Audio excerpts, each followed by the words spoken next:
Prajamitra news TV ఛానల్కి స్వాగతం. ఈరోజు వార్తల్లోని ముఖ్యాంశాలు. తెలంగాణ రాష్ట్రం సూర్యాపేట జిల్లా హుజూర్ నగర్కు చెందిన రిటైర్డ్ ఏఎస్పీ సుంకి సురేందర్ రెడ్డికి చెందిన వీర నరసింహారెడ్డి జూనియర్ గాంధీవా గిత్తలు 6 నెలల కాలంలోనే 36 పోటీల్లో పాల్గొని 34 స్థానాల్లో మొదటి బహుమతిని సాధించి రికార్డును సృష్టించాయి.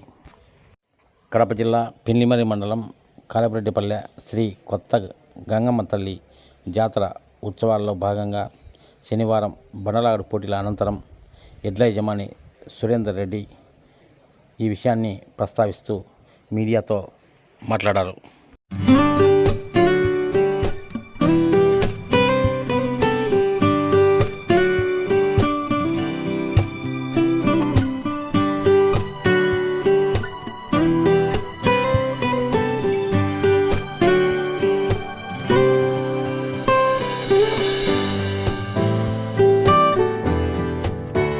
నమస్కారం, నా పేరు సురేందర్ రెడ్డి సుంకి.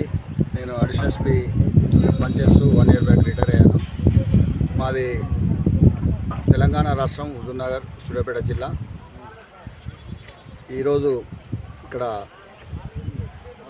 కారపురెడ్డిపల్లిలో జరిగినటువంటి గంగమ్మ అమ్మవారి జాతరలో ఎద్దుల పోటీ నిర్వహించడం జరిగింది. ఆ పోటీలలో మా సీనియర్ గిత్తలు వీర నరసింహారెడ్డి జూనియర్ గాంధీవా అనే గిత్తలు మొదటి బహుమతి సాధించడం జరిగింది. ఈ గిత్తలు ఇప్పటివరకు నవంబర్ డిసెంబర్ నుంచి ఫస్ట్ పందెము నల్లచెరువుపల్లె స్టార్ట్. మా ఎద్దులు అక్కడి నుంచి పందెం స్టార్ట్ అయినాయి. అక్కడ నుంచి దగ్గర ఒక 35 పందాలు 35-36 పోటీల్లో పాల్గొనడం జరిగింది. ఈ 36 పోటీలలో ఒక 2 ప్రదేశాల్లో మాత్రమే 2వ బహుమతి సాధించి మిగతా 34 అన్నీ ఫస్ట్లే చాలా చక్కటి ప్రదర్శన కనబరుస్తూ ప్రేక్షకులను ఉత్సాహపరుస్తూ మాకు కూడా చాలా సంతృప్తినిస్తున్నటువంటి గిత్తలు ఈ గిత్తలు. ఇప్పటివరకు ఇంత రికార్డు అంటే అనతి కాలంలోనే అంటే 6 నెలల్లోనే ఇన్ని పందాలు తోలిన ఎద్దులు ఏవి లేవు. గతంలో తోలిన ఎద్దులు ఫస్ట్లు, కానీ ఇంత తక్కువ గ్యాప్లో ఇన్ని ప్రదర్శనలో పాల్గొని చక్కటి ప్రదర్శన కనబడుతున్నటువంటి జతల్లో మాది చెప్పుకోదగ్గ జత. దీనికి మా టీం అంతా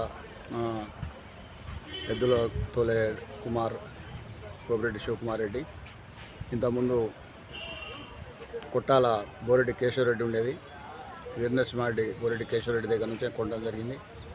అట్లనే మా పిల్లలంతా శేఖర్ రెడ్డి, నాయుడు, మద్దయ్య, శేఖర్, ఉప్పి, వీళ్ళంతా మా పిల్లలు విజయ్, అశోక్, త్రివేందర్, వీళ్ళందరూ మా టీం పిల్లలందరూ చక్కగా కష్టపడి వాటిని ఈ స్థాయికి తీసుకురావడం జరిగింది. ముందు కూడా ఇలాగే ఆ దేవుడి దయ వల్ల వాటి ఆరోగ్యాలు సరిగా ఉండి మంచి ప్రదర్శన కనబరిచి ప్రేక్షకులను ఉత్సాహపరుస్తాయని ఆశిస్తున్నాను. మరిన్ని వీడియోల కోసం ఛానల్ను సబ్స్క్రైబ్ చేయండి.